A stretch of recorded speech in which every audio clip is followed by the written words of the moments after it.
Alright, buckle up buttercups, because today, we're diving deep into a real head scratcher. A scooter owner decided to use car oil in their scooter. Yep, you heard that right. And guess what? We got to see what happened. Prepare for some serious mechanical mayhem, folks. So, why would anyone do this? Well, maybe they were feeling thrifty. Perhaps they thought, oil is oil, right? Wrong. Car oil and scooter oil are like cousins who barely know each other. They have different needs, different jobs. Car engines are generally bigger, tougher, and designed to handle different stresses than a scooter's engine.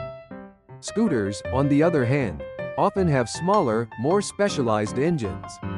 First, let's talk about the key differences. Car oil usually has additives to handle high temperatures and loads.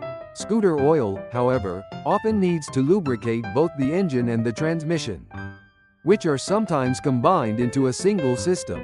Plus, some scooters use a wet clutch, which needs a specific type of oil to function properly.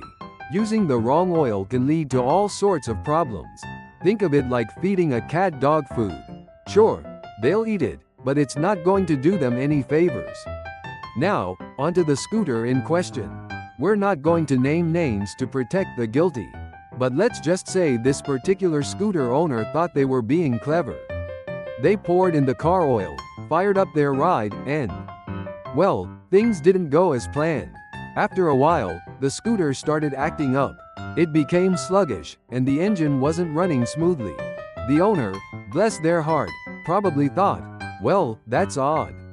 But the real fun was just beginning. As time went on, the problems got worse.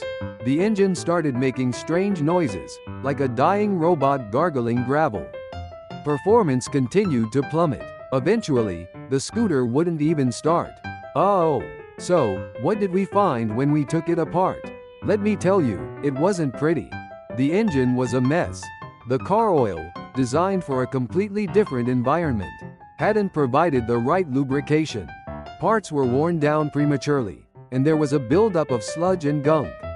It was like a horror movie for mechanics. The engine's internal components, like the piston rings and cylinder walls, showed significant wear. The bearings were in rough shape, and the clutch? Let's just say it wasn't enjoying its new, car oil-infused life. It was all a disaster. Now, the big question: what should you do? Easy. Use the right oil. Check your scooter's manual for the recommended type, and follow those instructions. Don't be tempted by a cheaper alternative or what your buddy suggests. Trust the engineers who designed your scooter.